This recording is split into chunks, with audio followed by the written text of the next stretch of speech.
Okay, so definitions, we have empirical, which is anything that's found from an experiment, and it's not found through theoretical calculation, right? So what does that mean? It means that an empirical value has to be found by actually going out and testing and measuring a real-world variable, okay? A constant is any value that can't change, right? So, for example, the number 3, the number 5, the speed of light, stuff like that, it does not change. It's always the exact same amount, the exact same value. Variables are any value that we can measure, and they change typically. So we have stuff like height, we have stuff like weight. Other variables include time, distance, so on and so forth. Anything that you can measure, that's a variable. And if a variable you measure it and the measurement comes out as a number, we consider that quantitative. While if it comes out with something else, such as a color, if you're measuring, say, the color of my clothes, or something else, then that's considered qualitative, right? And the final thing to bear in mind with variables is how they interact with each other. So let's say you're doing an experiment where you're measuring the amount of surviving bacteria to the dose of drug that you're giving, right? So when you give your dose, okay, you measure the amount of bacteria, right? And depending on how much dose you're giving, the number of bacteria will change. So from that, the dose is your independent variable because its change isn't affected by anything else. Okay? While the number of bacteria is your dependent variable because its change is impacted by the independent variable. And finally, random variables are stuff that happen due to chance, right? Or some part of it is due to chance, such as a randomly selected patient's blood pressure, right? And the way we represent random variables is using uppercase letters, okay? And the individual values of those variables are represented by lowercase letters. And one last thing, if you want to write the probability of any random variable, you write it as p bracket x. Okay, so I'm just going to put on 2 more variables because, it's what I gotta do. So we have discrete variables, and those are only whole numbers, right? So the number of car accidents that's happened over the last year, that's a discrete variable because it can only be 1, 2, 3, 4, 5. You can't have 3.5 accidents. Continuous variables, on the other hand, they can have decimals, right? So your height in centimeters can be 170.3, right? So that has decimals. It's not a discrete variable. Probability distributions. It represents how, it's an expression of random variables on a graph or a table, right? Now this can be empirical, so it could be actual test data, or it could be theoretical, right? So just a calculation we've done. And the y value represents the probability of getting each x value. So if you look at this graph here, you'll notice that for COVID deaths in the US, people that are 85 years or older are much more likely to die compared to, say, people that are 45 to 54 years, right? And we can see this from the graph, and obviously this one's from empirical data. Binomial distribution has only 2 options, right? So it's either yes or no, dead or alive, right? I know some of you have managed to pull off being both dead and alive, but point is, binomial distribution can only be one of 2 states, right? And those 2 states can't happen at the same time, which is very, very important. So if we look here, the intersection between A and B, which is the 2 states, is the null set, or the probability of having both A and B is 0. Right? These 2 sentences mean the exact same thing. Mathematicians just like to confuse you.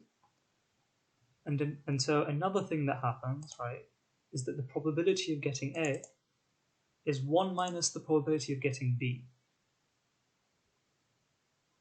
Okay? And because they're mutually exclusive, the odds of getting one is the exact opposite of the odds of getting the other, more or less. And so, for example, if we have the probability that a randomly selected person smokes, if we assume that the probability that they do smoke is 30%, the probability that a person that's selected doesn't smoke is 1 minus 30%, or 70%. And if you want to repeat the trials, you raise the probability to the power of the times that you've done. Okay, so for 2 smokers, you'd do 30% to the power of 2, so 30% times 30%, or that's 9%. If you wanted to get 3 smokers in a row, you'd do it to the power of 3, and so on. And so one very important thing about binomial distribution is not only are they mutually exclusive, right? Any trials that you've done have to be done a fixed number of times, so you can't have infinite number of trials. The trials have to be separate and constant. Now, what does this mean? What this means is that if the odds that we get a smoker now is 30%, the next time we try, the probability can't have changed, right? So you can't have it such that the probability of selecting a smoker this time is 30% and the next time it's 40, right? So this isn't constant, it's not independent. Okay, it's changing based on what's happening. And so factorials, right? This is going to become important later, so we're going to build off of this into some of the more harder stuff, so I'd suggest paying attention. So to find a factorial of any number, you take the number and you multiply it by all the positive numbers that are smaller. So for 3 factorial, you take 3 times 2 times 1.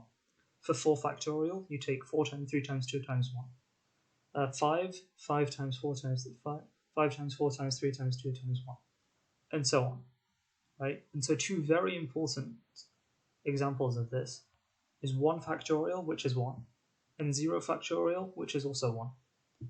Now, why 0 factorial is 1 isn't that important. If you really, really want, I'll put a video. I'll link a video to it, so you can watch it from there.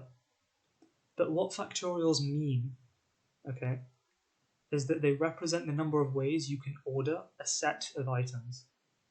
So if you have 4 items, in this example, 4 letters, A, B, C, and D, and you want to see the number of ways that you can order them, then you, for example, A, B, C, D, A, C, B, D, B, A, C, D, D, B, C, A, and so on.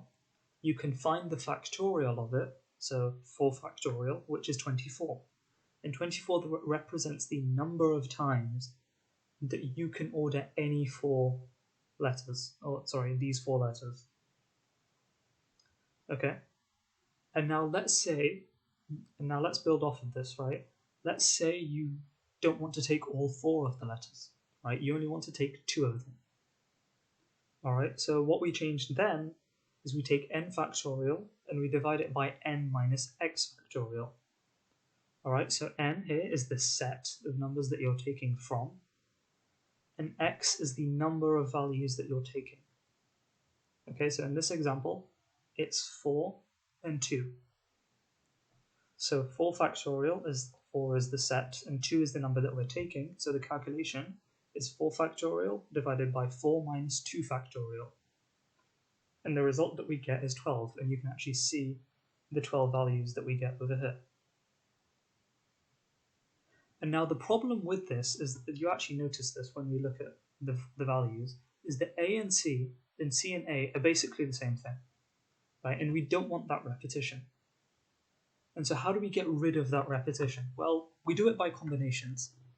And combinations is basically our cheat code to select X number of objects from an N set without caring about the order. And what we do is we take N factorial and we divide it by X factorial times N minus X factorial. Again, N is the set that you're taking from, and X is the number of variables that you're taking. So if we take the previous example with A, B, C, and D, and we want to find the number of combinations that we have, we take 4 factorial divided by 2 factorial times 4 minus 2 factorial. And the number that you get is 6, and you can actually see the 6 combinations over here. And so now that we've gotten here, we're going to start building into the slightly more complicated things, all right? So remember how we had, if you wanted to repeat a set of trials, you raise the probability to the number of successes. So if you wanted 2 smokers and the probability was 30%, then you'd raise it to 30%. Then you'd take 30% and you'd square it, or raise it to the power of 2. So how would you go about doing it if you wanted to take a sample and you wanted to see what's the probability of getting a specific number of people that are smokers? Or let's take another example. Let's say you wanted to know of 10 coin flips, what is the probability of getting 3 coin flips that are heads? Right? And the equation that we use looks like this. Now I know it's a bit scary, but I'll try to break it down, right? So we have n choose c, which is the equation that we took over here. So n factorial divided by x factorial times n minus x factorial. And then we multiply that by the number of successes, by the equation for the probability of consecutive successes, which I mentioned over here. And then we multiply it by the probability of getting the opposite result, right?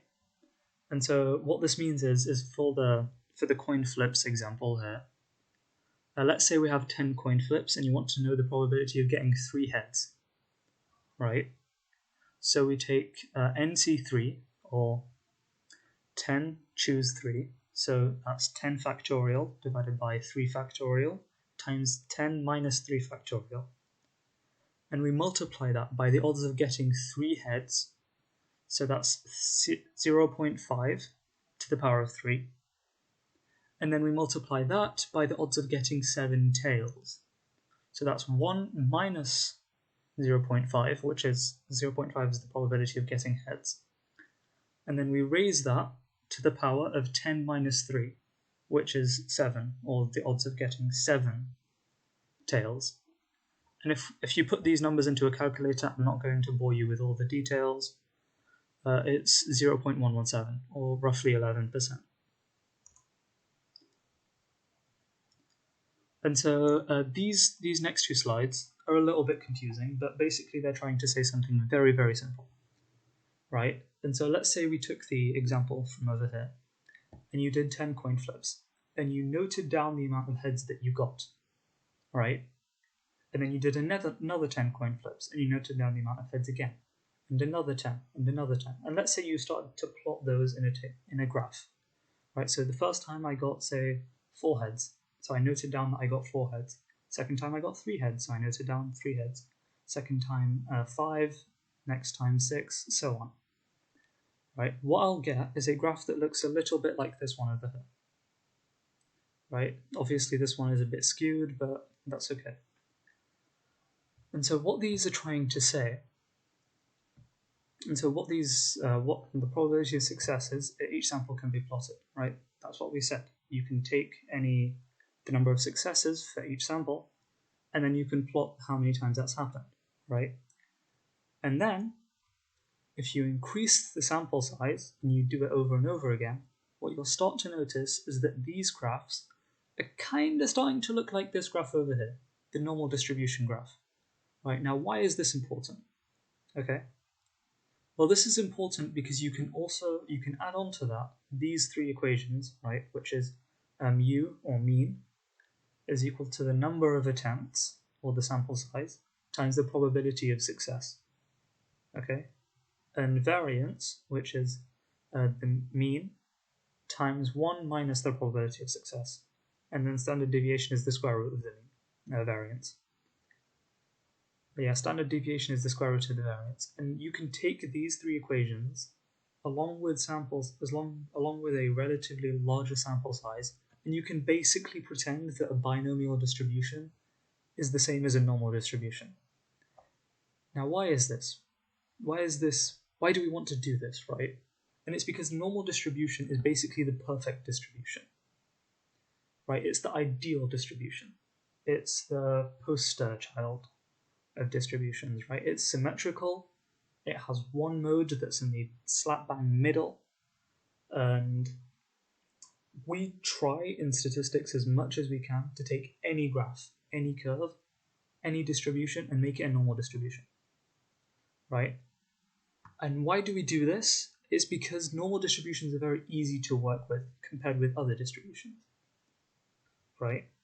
And one of the features of normal distributions is we can use z tables and z values. Right, now what is a z value? A z value is how many standard deviations above the mean any value is. Right, so here you can see there's a mean and there's a standard deviation, right? So this is one standard deviation above the mean. So it has a z-score of 1, right? At 2 standard deviations above the mean, it'll have a z-score of 2. And at 3 standard deviations above the mean, it has a z-score of 3. Okay? And let's say you have a mean of 245 and a standard deviation of 46.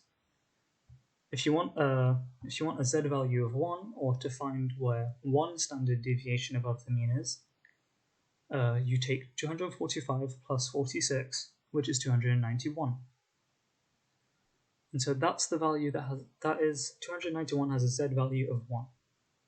And then you can take a z table, right, which I'm not going to show on this slide because I don't want to clutter it up that much. And you can then look at the probability of getting a z value of 291. Sorry. You can look at the probability. Repeat, okay. So in any normal distribution, you can take the mu, or the mean, and you can look at how many standard deviations any value is above it. And that is the z value, right? So if we look at this graph over here, you can see that this is 1 standard deviation away from the mean. And so it has a z value of 1. Now there's another point roughly around about here that's 2 standard deviations above the mean. And so that has a z value of 2. There'll be another one here at 3 standard deviations with a z value of 3, and so on.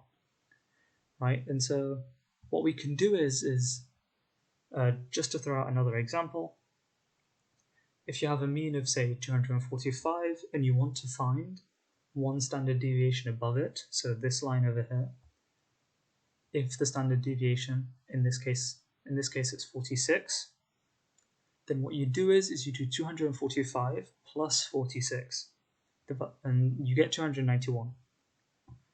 So if this is 245 and the standard deviation is 46, then this line over here is at 291, okay? And what we can do is then we can go to a z table and we can look at the probability of getting a value of 291 or higher by looking at the z table and looking at the point of number 1. There is an example z table in the actual lecture, and there's a couple of examples of using it if you want to go through those. I'm not going to throw out a lot of examples, but here's another one just so we can recap it a second time. If you have a mean of 201 and you have a standard deviation of 46, can you find the probability of getting 245 or higher? Right, and so what we do first is we start by finding the z value of 245, and we do that by taking 245 minus the mean. Okay, so 245 minus 211, and then we divide that by 46. Right, so you can see that calculation here for the z value.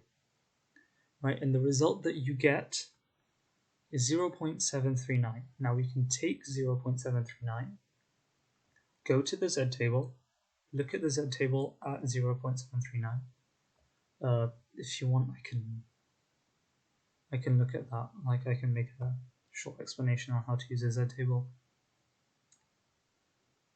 and then you can find the probability of getting 245 or higher. Okay, so here are some important Z values to keep in mind, right?